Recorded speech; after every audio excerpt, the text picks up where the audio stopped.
The clock struck 6 p.m. The hallways of Oak Ridge High were drowning in shadows. I was halfway to the bus stop when I realized my mistake. My phone. It was still in my locker, right next to room 402. Everyone knows about room 402. 10 years ago, a girl named Maya went inside for a dare. The janitor found the door locked from the inside the next morning.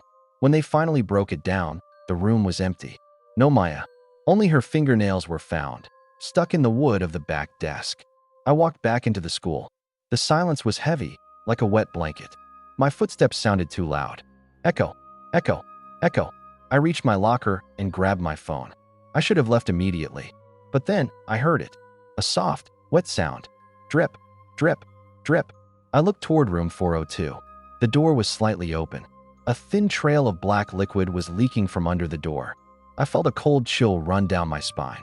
My brain told me to run, but my feet moved toward the door. I looked through the glass. The room was freezing. In the back corner, a figure was sitting. It looked like a student. She was hunched over, scratching the desk with her bare hands. The sound was like bone rubbing against sandpaper. Scratch, scratch, scratch. Maya, I whispered. The scratching stopped instantly. The girl didn't move.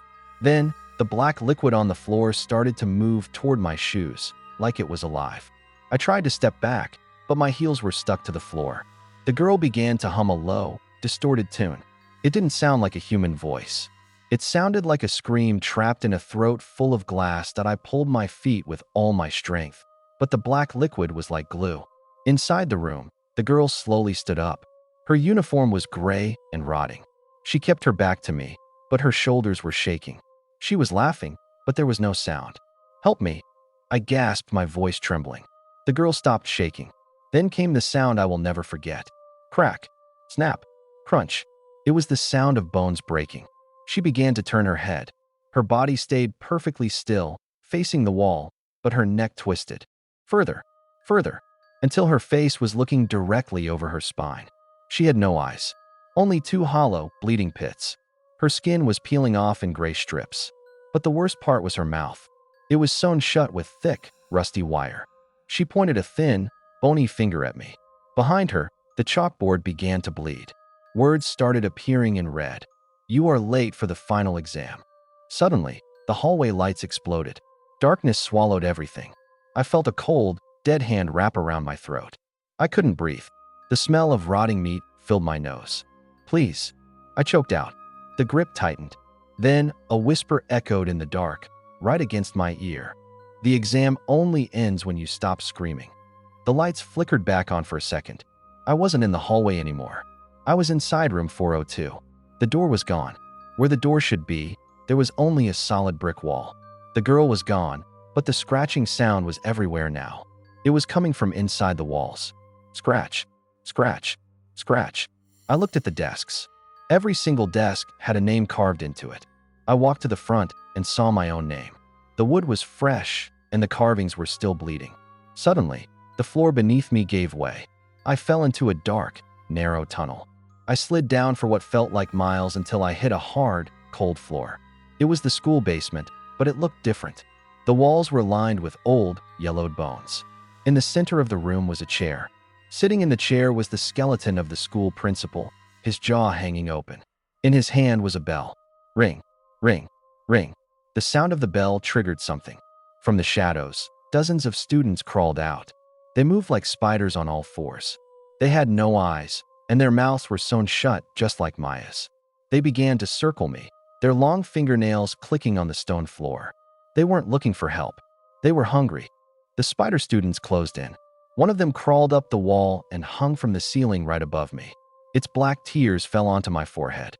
I realized these weren't monsters. They were the students who had gone missing over the last 10 years. I saw a girl I recognized from a missing poster. Her face was half gone, but her school ID was still pinned to her chest. She reached out and touched my cheek with a cold, blue finger. If you can hear the scratching too, it's already too late. Subscribe to join the survivors, and comment 402 if you want to see what's behind the wall. The girl whispered, "She's coming. Hide. Hide in the bones." The basement door at the top of the stairs creaked open. A heavy, dragging sound started coming down the steps. Thud, drag, thud, drag. It was Maya, But she was bigger now. She was 10 feet tall, her limbs long and twisted like tree branches. She was dragging a giant bag made of human skin. She grabbed one of the spider students. The student tried to crawl away, but Maya was too fast. She stuffed the student into the bag.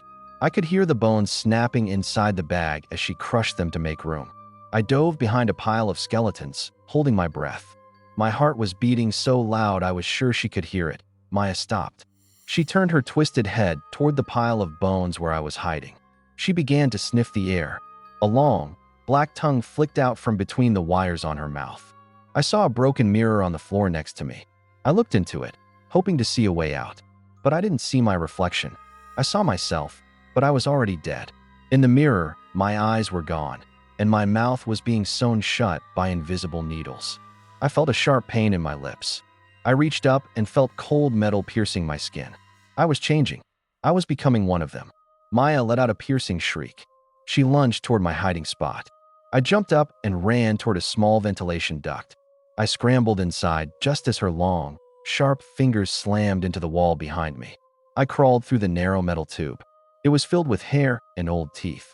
I could hear Maya crawling behind me, her long limbs scraping against the metal. "Come back," she hissed. "The lesson isn't over. You need your grade." I pushed forward, the metal cutting my skin, until I saw a faint light at the end of the tunnel. I tumbled out of the duct and found myself back in the main hallway. The sun was coming up. It was morning. I ran to the front doors and pushed them open. Fresh air. I was free. I ran all the way home and locked my door. I sat on my bed, shaking and crying. I looked in the mirror. My face was normal. No wires. No blood. It was just a dream, I told myself.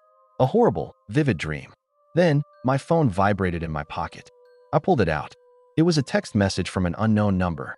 I opened the message. It was a photo of me sitting on my bed, taken from inside my own closet. The caption read, "You forgot your backpack in room 402. I'll bring it to you tonight." Suddenly, the school bell rang. But the sound wasn't coming from the school. It was coming from under my bed. Ring, ring, ring. I looked down. A pale, bony hand reached out from under my bedspread, holding a rusty needle and a spool of black wire. I tried to scream, but my lips were already stuck together. The last thing I saw before the lights went out was Maya's eyeless face, smiling from the shadows of my room. The school day never ends. And now, I'm the one scratching at the desk.